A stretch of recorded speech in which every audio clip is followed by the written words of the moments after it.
والإسلام ديني ومحمدا رسول الله ويقيني أدنو إليه ساجدا بجبيني اقبل صلاتي وللصلاة. الحمد لله نحمده ونستعينه ونستغفره ونؤمن به ونتوكل عليه ونعوذ بالله من شرور أنفسنا ومن سيئات أعمالنا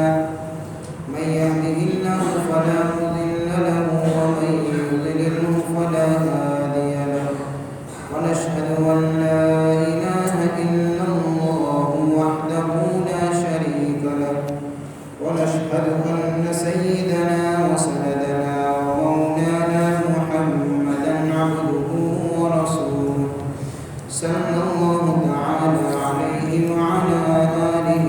وأصحابه أجمعين.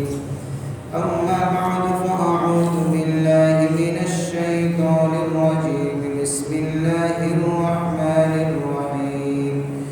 ويل لكل همزة لمزة الذي جمع مالا وعدده يحسب أن ماله أخلده كلا لينبذن في الحطمة وما أدراك ما الحطمة نار الله الموقدة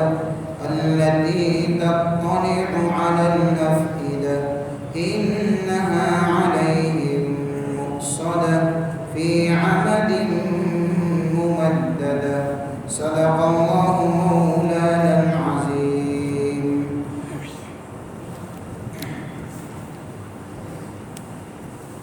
محترم دوستوں اور بزرگوں، گزشتہ مجلس کے اندر اس سورت کی پہلی آیت جو ہے اس کے متعلق کچھ بات آئی تھی، جو بات ابھی مکمل نہیں ہوئی ہے. وَيْلٌ لِكُلِّ هُمَزَةٍ لُمَزَةٍ، اس میں دو لفظ استعمال فرمائے اللہ نے کہ ہلاکتی اور بربادی ہے ہر ایسے شخص کے لیے جو پیٹھ پیچھے عیب نکالنے والا ہے اور جو روح برو طعنہ دینے والا ہے. اس میں ہمزتن کا معنی میں نے آپ کو بتایا تھا کہ ہمزہ یعنی کسی آدمی کے پیٹھ پیچھے عیب نکالنا، جس کو ہم کہتے ہیں غیبت کرنا. اس سلسلے میں بات آپ کے سامنے میں نے رکھی تھی جو انتہائی سنگین گناہ ہے. اس کے بعد دوسرا گناہ جو اس آیت کے اندر اللہ نے جس کا تذکرہ فرمایا وہ ہے لمزہ. لمزہ پیٹھ پیچھے عیب نکالنا یعنی غیبت کرنا، اور لمزتن کے معنی کسی کے سامنے منہ پر طعنہ دینا. یہ بھی دوسرا گناہ ہے غیبت کے بعد جس کا ذکر اس صورت میں ہوا ہے، اور یہ بھی انتہائی سنگین گناہ ہے. یہ معمولی چیز نہیں ہے. کسی کو طعنہ دینا، کسی کو گالی گلوچ کرنا، کسی کی یعنی کہ تحقیر کرنا، ذلیل کرنا، چاہے یہ غیبت کرنا اور یہ طعنہ دینے کا کام آدمی زبان سے کرے یعنی بول کر کرے تو بھی گناہ ہے، اور ہاتھ کے اشارے سے اگر کسی کو کرے ستائے تو بھی گناہ ہے. دونوں اس کے اندر چیزیں داخل ہیں. کسی کی غیبت چاہے زبان سے کی جائے تو بھی غیبت ہے، اور اگر کسی کی غیبت ہاتھ کے اشارے سے جیسے لوگ ایکٹنگ کرتے ہیں تو یہ بھی غیبت میں داخل ہے. ایسے ہی کوئی آدمی ہمارے سامنے کھڑا ہے جس کو ہم زبان سے ذلیل کرے تو بھی طعنہ دینا کہیں گے، اور اگر ہاتھ کے اشارے سے ذلیل کرے تو بھی طعنہ دینا ہی کہیں گے، اور یہ بھی بہت بڑا گناہ ہے. جب یہ صورت نازل ہوئی تھی تو میں نے گزشتہ مجلس میں بات آپ کے سامنے رکھی تھی کہ کفار مکہ حضور پاک صلی اللہ علیہ وسلم کے ساتھ بھی جو عداوت اور جو دشمنی رکھتے ہیں، توحید کی دعوت جو ان کو سمجھ میں نہیں آتی تھی اور اس کی مخالفت پر اترتے تھے، اور اس کے نتیجے میں وہ مختلف ہتھ کنڈے استعمال کرتے تھے اور مختلف سازشیں کرتے تھے، تو اس میں سے ایک یہ بات بھی کیا کرتے تھے کہ اپنی مجلسوں میں پیٹھ پیچھے حضور کی غیبت ہوتی تھی، اور جہاں موقع ملا وہاں سامنے گویا کہ حضور کی برائی سامنے ہی کیا کرتے تھے، جبکہ آپ علیہ الصلوۃ والسلام تو ایسے خوبیوں کے مالک ہے کہ امام الانبیاء کا لقب حضور کو ملا ہے، اور مختلف کمالات اور اوصاف اللہ نے حضور کے اندر رکھے۔ جیسے روایتوں میں آتا ہے کہ حضور پاک صلی اللہ علیہ وسلم کا نام نامی اس میں گرامی محمد ہے صلی اللہ علیہ وسلم، اور محمد کا میننگ نکلتا ہے ایسی ذات جس کی تعریف مسلسل چلتی رہے، ارے بہت زیادہ تعریف جس کی جائے، اور یہ نام گویا کہ آسمانوں سے حضور کے لیے منتخب کیا گیا تھا کہ حضور کا نام نامی اس میں گرامی محمد رکھا جائے۔ اب اس نام کے اندر حضور کی کمالات موجود ہیں، کیونکہ نام ہی ایسا ہے جو حضور کی تعریف کی طرف اشارہ کرتا ہے، لہذا کوئی صرف محمد بولے گا تو بھی حضور کی تعریف اندر آ جائے گی۔ ان کو یہ چیز ہضم نہیں ہوتی تھی کفار مکہ کو کہ ان کا نام محمد کیوں ہے، کیونکہ اگر وہ بھی محمد بولیں گے اس کا مطلب ہے کہ دشمن ہو کر بھی تعریف کر دیں، لہذا انہوں نے محمد کے بجائے تعنا دینے کے لیے دوسرا نام چوائس کیا، اور حضور کو کہا کرتے تھے مزمم، یعنی محمد سے کچھ الفاظ رد و بدل کر کے ایسا دوسرا نام انہوں نے بنایا مزمم۔ اب مزمم کے معنی ہے ایسا آدمی جس کے ہمیشہ برائی بیان کی جائے، اس طریقے سے گویا کہ حضور کو محمد کہنے کے بجائے مزمم کہہ کر تعنا دیا کرتے تھے۔ آپ روایتوں میں آتا ہے کہ حضور پاک صلی اللہ علیہ وسلم نے فرمایا خلاصہ کہ انہوں نے مجھے بددعا دی، یعنی کفار مکہ نے، یا پھر مجھے گالی دی مذمم کہہ کر، لیکن وہ گالی تو کہ ہم کو لگی نہیں، انہوں نے جو بددعا یعنی کہ میرا نام جو انہوں نے بدل کر وہ مجھے لگی نہیں ہے، کہ وہ کیوں نہیں لگی، اس لیے کہ میرا نام تو محمد ہے، اور یہ جس کو تعنا دیتے ہیں وہ تو اس کا نام مذمم ہے، تو کوئی ہوگا، میں مذمم تھوڑی، میں تو محمد ہی ہوں، لہٰذا ان کی بددعا بھی مجھ پر نہیں آئی، گویا کہ یہ بددعا بھی ان پر ہی جا رہی ہے، یعنی اس طریقے سے گویا کہ حضور پاک صلی اللہ علیہ وسلم اتنا بڑا تعنا دیا حضور کو، لیکن مسئلے کا حل چٹکی میں کر دیا کہ ایسے لوگوں کے منہ نہیں لگنا چاہیے، وہ فطرت کے اور نیچر کے اور کردار کے انتہائی ذلیل لوگ ہوا کرتے ہیں، جن کی زبانیں ہمیشہ تانوں سے بھری رہا کرتی ہیں۔ روایت میں آتا ہے حضور پاک صلی اللہ علیہ وسلم حضرت عائشہ رضی اللہ تعالیٰ عنہ کی غالباً روایت ہے کہ کچھ یہودی حضور پاک صلی اللہ علیہ وسلم کی خدمت میں آئے اور انہوں نے سلام کیا حضور کو، لیکن سلام کے اندر سلام کا لفظ نہیں لیا، وہ سلام کے ورڈز کو اور اس کی یعنی کہ لفظ کو بدل کر کچھ اس سے تھوڑا سا ملتا جلتا لفظ بنایا جس میں تانے کا معنی چھپا ہوا تھا۔ وہ کیا لفظ تھا کہ اصل میں سلام کا صحیح لفظ ہے السلام علیکم، السلام یہ صحیح لفظ ہے، اور ایک بڑی بہترین دعا ہے کسی کو سلام کرنا، اللہ تم پر دنیاوی اخروی ظاہری باطنی ہر طرح کے حالات کے اندر تم پر سلامتی برسائے، تو ظاہر سی بات ہے بہت بڑی دعا ہے۔ تو یہودی جو حضور کی خدمت میں آئے تو انہوں نے السلام علیکم نہیں کہا بلکہ کہا السلام علیکم، یعنی بیچ میں سے لام کو کاٹ دیا،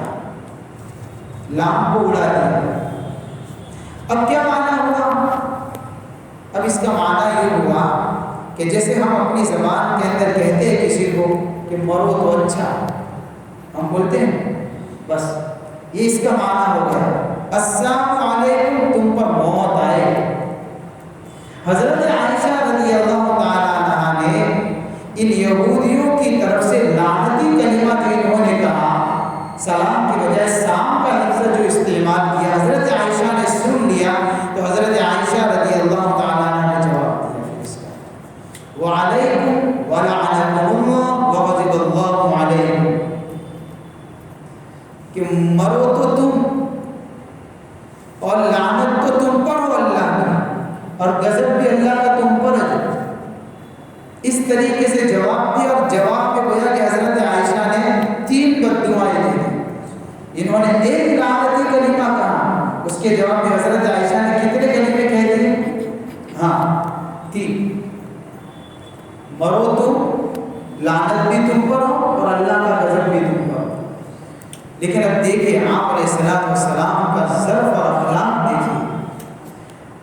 اللہ کے نبی صلی اللہ علیہ وسلم نے جب دیکھا کہ عائشہ نے جواب ان یہودیوں کو اس طریقے سے دیا ہے تو حضرت عائشہ کو کیا اللہ کے نبی نے کیا فرمایا کہ عائشہ چھوڑو ان کے منہ کیا لگتی ہو۔ تو حضرت عائشہ نے فرمایا کہ حضور آپ نے سنا نہیں، انہوں نے آپ کو کیا کہا کہ ہاں میں نے سنا اور میں نے جواب تو دے دیا، اب اتنا لمبا چوڑا لعنتی کلمہ کہنے کا کیا مطلب، چھوڑو ایسوں کے منہ کیا لگتی ہے۔ انہوں نے مجھے السلام علیکم کہا تو میں نے کہہ دیا وعلیکم۔ اب ظاہر سی بات ان کی بد دعا تو مجھ پر نہیں لگے گی، لیکن میری تو لگ گئی ان کو، لہذا تم اتنی زیادہ لعنت مت کرو، اس سے بھی روکنا۔ آپ علیہ السلام نے بس جتنا اتنا جواب، اس سے زیادہ بھی مت کرو۔ یہ حضور پاک صلی اللہ علیہ وسلم کو اس طریقے سے یعنی لعنتی کلمے یہ لوگ کہا کرتے تھے، جیسے پہلے پارے کے اندر ہے یا ایھا الذین آمنوا لا تقولوا راعنا وقولوا انظرنا واسمعوا۔ یہودی لوگ بھی اور منافقین کے بھی یعنی کہ جو دشمن تھے وہ بھی حضور کی مجلس میں تو آیا کرتے تھے، ایسا نہیں کہ نہیں آتے، وہ بھی آتے تھے، اور صحابہ کی مجلس بھی حضور کے ساتھ میں لگتی تھی۔ لیکن یہودی جو ہے بڑے مکار قوم ہے، وہ جب آتے تھے اور جب کوئی بات آپ علیہ السلام ارشاد فرماتے تو نصیحت قبول کرنے کے لیے نہیں آتے تھے، بس ہنگامہ آرائی کے لیے آتے تھے، شور مچانے کے لیے آیا کرتے تھے۔ یا اگر کوئی بات حضور نے کہی تو سمجھنا نہیں تھا، لیکن وہ بیچ میں بول پڑتے تھے راعنا۔ اب راعنا کا میننگ نکلتا ہے، جو قرآن کے اندر راعنا کا لفظ جو استعمال ہوا ہے اس کا میننگ نکلتا ہے ہماری رعایت کیجیے، لیکن اگر اس کو ذرا وزن دے کر پڑھیں گے راعینا، اب اس کا میننگ بدل جائے گا اور یہ ہو جائے گا وہ ہمارے چرواہے۔ تو یہودی جو کہا کرتے تھے راعینا کا لفظ وہ اچھے معنی کے اندر نہیں کہا کرتے تھے، بلکہ جو دوسرا معنی ہے بس یہ کہہ کر گویا کہ حضور کو طعنہ دینا ان کا مقصود ہوا کرتا تھا۔ صحابہ نے سنا کہ راعینا بڑا اچھا معنی نکلتا ہے، ہماری رعایت کیجیے، تو صحابہ نے بھی کہنا شروع کر دیا۔ اب صحابہ کے وہم و گمان میں بھی یہ بات نہیں تھی کہ بھئی یہ لوگ جو ہے اس طریقے سے کہہ کر کوئی اچھا میننگ نہیں لے رہے ہیں، یہ تو گویا کہ ایک طرح سے حضور کو طعنہ دے رہے ہیں، گالی دے رہے ہیں۔ اب یہ گمان میں بھی نہیں تھا صحابہ کے، لیکن صحابہ نے سوچا کہ راعینا کا معنی ہوتا ہے ہماری رعایت کیجیے، لہٰذا صحابہ کو جب کوئی بات سمجھ میں نہیں آتی تھی تو صحابہ بھی کہتے تھے راعینا۔ اب صحابہ نے بھی کہنا شروع کر دیا، تو وہ یہودی پھر اپنی مجلس میں جاتے تھے تو وہ کہا کرتے تھے کہ ہم بھی بڑے چالاک ہیں، دیکھو ہم نے بھی گویا کہ ان کے نبی کو کچھ اس طریقے سے گالی دی ہے کہ یہ بھی اپنے نبی کو دیا ہے۔ ایسے بڑے بڑے طعنے بڑی مکاری سے دیا کرتے تھے۔ تو اللہ نے آیت اتار دی اور صحابہ کی اصلاح فرمائی اور یوں کہا کہ اگر کوئی بات سمجھ میں نہ آئے تو راعینا کا جو ورڈ ہے اس کو چھوڑ دو، اس کی جگہ میں تم کو دوسرا لفظ بتاتا ہوں، انظر نہ کہو یا رسول اللہ ہم پر نظر کرم فرمائے، لہذا اس لفظ کو چھوڑوا ہی دیا اللہ نے۔ یعنی وہ یہ سمجھتے تھے کہ ہماری مکاری کا علم کسی کو نہیں ہے، لیکن اللہ نے نظریے وحی گویا کہ حضور کو بتایا اور آپ نے صحابہ کی اصلاح فرمائی۔ کہ بھئی ان کا طرح لفظ مت کہو، یہ تو ایسے لوگ ہیں، اور اس کے یہ جو لفظ بولتے ہیں اس کے اندر تو یہ تانا دینا لعنتی یعنی کہ مفہوم اس میں تو چھپا ہوا ہے، کوئی اچھائی اور تعریف اور کوئی خیرخواہی کا لفظ نہیں بولتے ہیں۔ تو اس طریقے سے حضور پاک صلی اللہ علیہ وسلم کے اوپر گویا کہ یہ مختلف طریقوں سے تانے دینا یہ ان کا مشن بن چکا ہے، اور یہ انتہائی سنگین جرم ہے۔ کتنا بڑا گناہ ہے۔ حضرت صفیہ رضی اللہ تعالی عنہ ازواج مطہرات میں سے، یعنی آپ کی بیویوں میں سب سے چھوٹی ہائٹ قد اگر کسی کا تھا تو حضرت صفیہ رضی اللہ تعالی عنہ کا تھا، اور ازواج مطہرات میں سب سے لمبا قد اگر کسی کا تھا تو حضرت سودا رضی اللہ تعالی عنہ کا تھا۔ تو ایک مرتبہ ایسا ہوا کہ حضور پاک صلی اللہ علیہ وسلم حضرت عائشہ رضی اللہ تعالیٰ عنہ کے مکان پر تشریف فرما ہے، اور حضرت صفیہ کی کوئی باندی کوئی پیغام لے کر حضور کی خدمت میں پہنچی حضرت عائشہ کے مکان پر۔ تو حضرت عائشہ نے حضور پاک صلی اللہ علیہ وسلم سے کیا کہا؟ وہ چھوٹے قد کی جو ہے جیسے اشارہ کرتے ہیں اس طریقے سے، اس نے آپ کے پاس ایک پیغام بھیجا، یعنی یہ کہا، یہ جملہ حضرت عائشہ صفیہ رضی اللہ تعالیٰ عنہ کا چھوٹا تھا۔ تو اس طریقے سے گویا کہ حضرت عائشہ نے اشارے سے حضور کو کہا کہ اس کی طرف سے پیغام آیا ہے۔ اللہ کے نبی صلی اللہ علیہ وسلم کو حضرت عائشہ کا یہ اتنا اشارہ بھی انتہائی ناگوار گزرا، اور حضرت عائشہ سے فرمایا عائشہ تو نے صفیہ کے بارے میں اتنا غلط لفظ کہا ہے کہ اگر تیرے اس جملے کو اس کلمے کو اگر لے کر سمندر میں ڈال دیا جائے تو اس گناہ کی نحوست سے پورا سمندر کڑوا پڑ جائے گا۔ کتنا بڑا سنگین گناہ ہے لعنت کسی کے اوپر کرنا۔ آپ تھوڑی دیر کے لیے سوچیں، اسی لیے روایت میں آتا ہے لیس المؤمن بالطعان ولا اللعان ولا الفاحش ولا البذیء، جو ایمان والا ہوتا ہے وہ تانے نہیں دیتا، وہ لعنتیں نہیں کرتا، وہ بد کلامی نہیں کرتا، اور وہ بے حیائی کے کام نہیں کیا کرتا ہے۔ لا ينبغي للمؤمن ان يكون لعانا، دوسری روایت میں آتا ہے کہ وہ کسی بھی ایمان والے کے لیے مناسب نہیں ہے کہ وہ کسی پر لعنت برسائے، چاہے زبان سے کوئی لعنتی کلمہ کہے یا ہاتھ کے اشارے سے اس کے اوپر لعن طعن کرے۔ انتہائی سنگین گناہ ہے، اور اس زمانے قدیم سے یعنی کہ حضور کے اوپر جو یہ حملے ہو رہے ہیں 1400 سال پہلے بھی ہوئے، یہ ہمیشہ سے چلا آ رہا ہے اور آج بھی چل رہا ہے۔ ذرا اس آیت کو دونوں حالات کو سامنے رکھتے ہوئے ایک بات سمجھنے کی کوشش کریں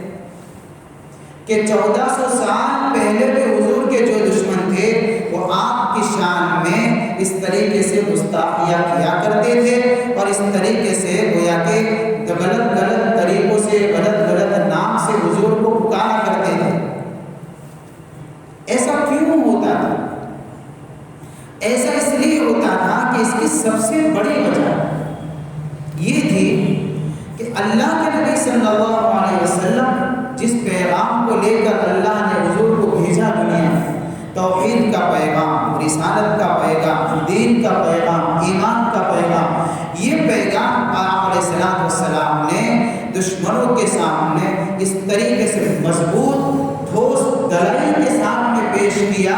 کہ وہ اپنی بات کو ثابت کرنے کے لیے اور ان کے غلط عقائد کو ثابت کرنے کے لیے ان کے پاس ایک بھی دلیل نہیں تھی، اور ظاہر سی بات ہے اس پر دلیل نہیں ہوا کرتی،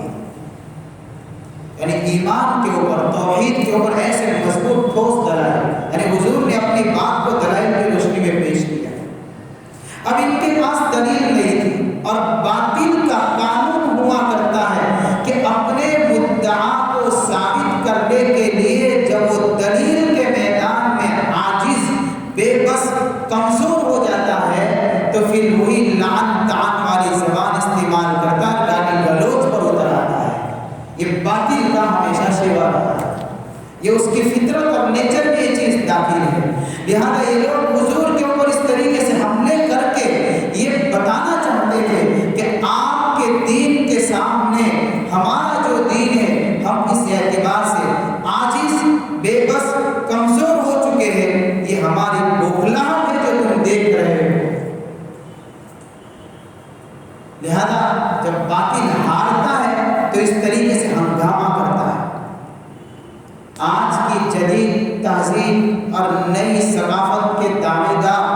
اور انسانی حقوق کے علم بردار اپنے آپ کو انسانیت کے لیے یعنی ہمدردی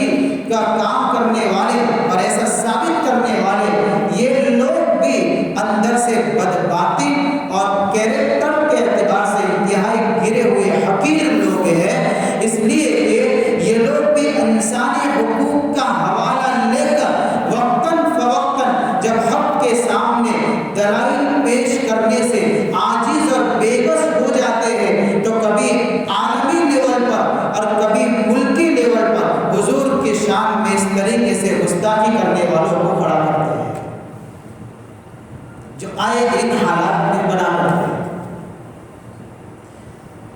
یہ انسان حقوق کے علم بردار ہیں، اپنے آپ کو پتہ نہیں کیا کیا لقبوں سے نوازتے، لیکن انتہائی گرے ہوئے حقیر لوگ ہوا کرتے ہیں۔ اور ایسے حالات کبھی ورلڈ لیول پر بھی بنتے ہیں۔ ہم دیکھتے ہیں کبھی سوشل میڈیا کی سائٹیں جتنی بھی ہے دیکھو، کبھی فیس بک کی طرف سے شرارت آئے گی، کبھی کس کی طرف سے شرارتیں آتی ہے، کبھی حضور کے نام پر دشمنوں کی طرف سے کارٹون بنانے کی، یہ ساری چیزیں چلتی رہتی ہیں۔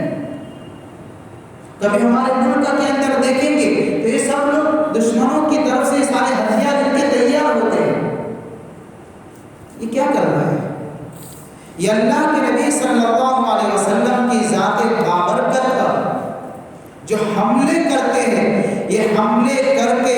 گویا کہ اس بات کو ثابت کرنا چاہتے ہیں ہم اسلام کے سامنے واقعتاً ہار چکے ہیں، عاجز ہو چکے ہیں، بے بس ہو چکے ہیں، کمزور ہو چکے ہیں۔ اور باطل کی ہمیشہ یہ عادت رہی ہے، جب کمزور پڑتا ہے تو بھونکنا شروع کرتا ہے، تو اپنی بے بسی کو بیان کرتے ہیں یہ لوگ، اپنی کمزوریوں کو، ان کی بوکھلاہٹ ہے جو اس طریقے سے بھونکتے رہتے ہیں۔ ہم کیا کریں گے؟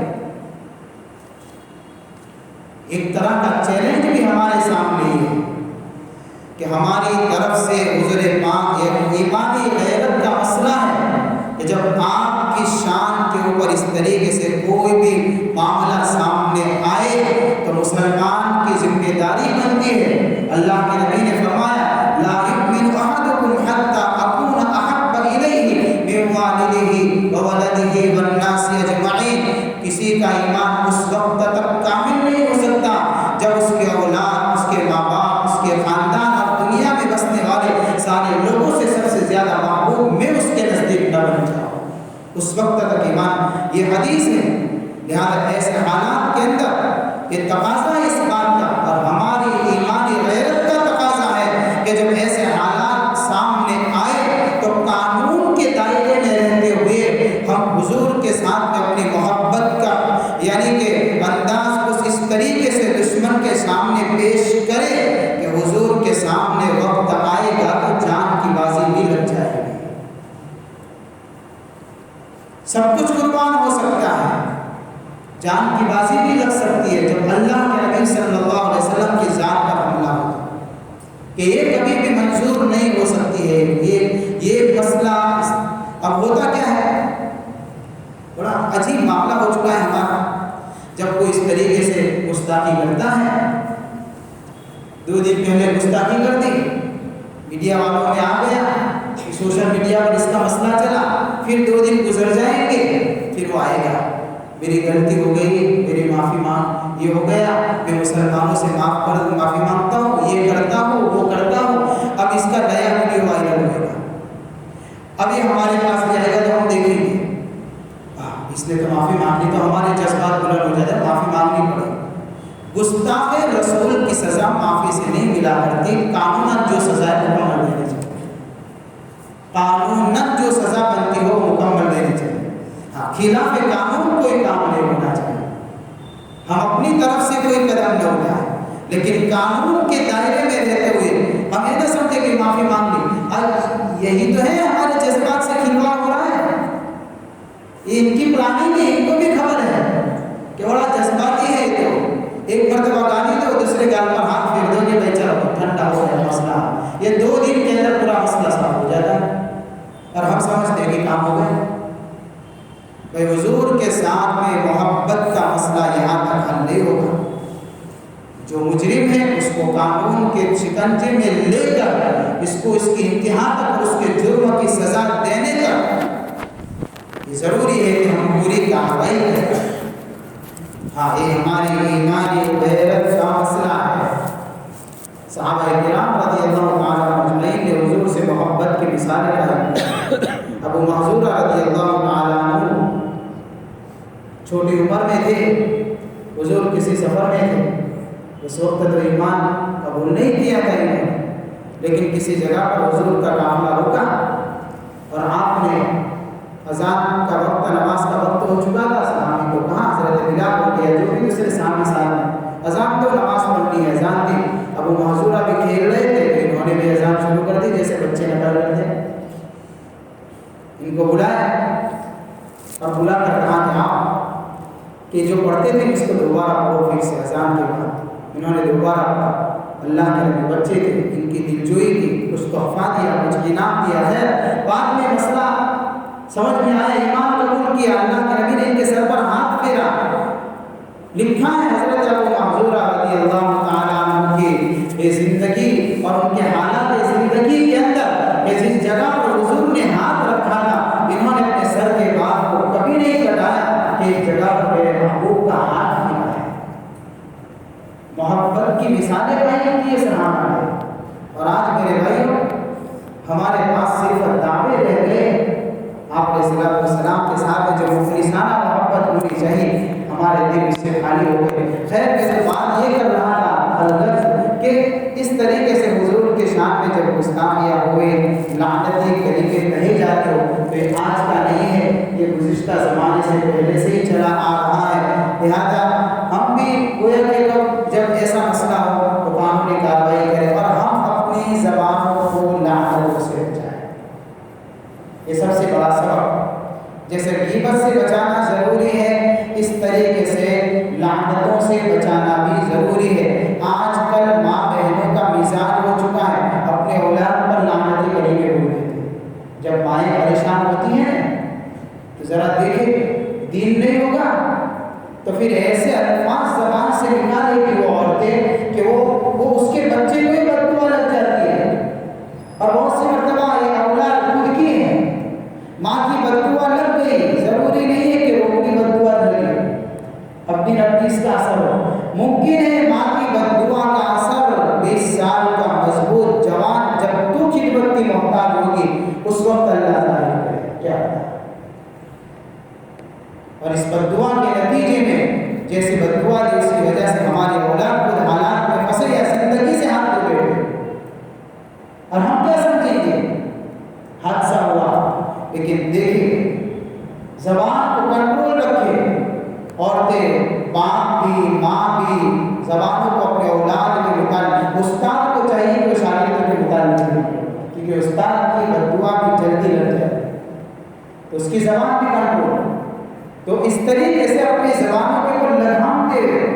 ایسا نہ ہو کہ ہمارے لعنتی اور بد دعائی اور کلمے کا اثر ہم سے جن کو محبت ہے اور جن کو ہم سے محبت ہے انہی کے اوپر اثر ظاہر ہو، جس کے نتیجے میں وہ ہمیشہ پوری زندگی کے لیے تکلیف، پریشانی، مصیبت کے اندر آ جائے اور ہم سوچتے رہے کہ آخر ان کے ساتھ یہ معاملہ ایسا کیوں ہوا ہوگا، اور ہم کو پتہ بھی نہ ہو کہ یہ معاملہ کیوں ہوا ہے۔ اس کا نتیجہ کئی سال پہلے ہماری زبان سے نکلی ہوئی بد دعا کا اثر ہے، ہم جانتے بھی نہیں۔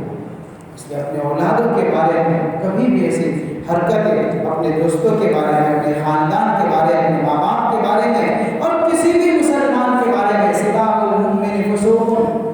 روایت کیا ہے مومن کو گالی دینا یہ سب سے بڑا فسق ہے، سب سے بڑا گناہ ہے، کوئی بھی ایمان والا۔ لیکن چونکہ یہ لوگ ایسے ہیں کہ ان کے اوپر جلدی یہ چیز اثر کر سکتی ہے، اس لیے خصوصاً ان پر توجہ دے، ورنہ زبان کے گناہ سے اللہ ہماری حفاظت فرمائے۔ اللہ تعالیٰ غیبت سے، بدگوئی سے، بد کلامی سے، طعنہ زنی سے، لعنتی کام کرنے سے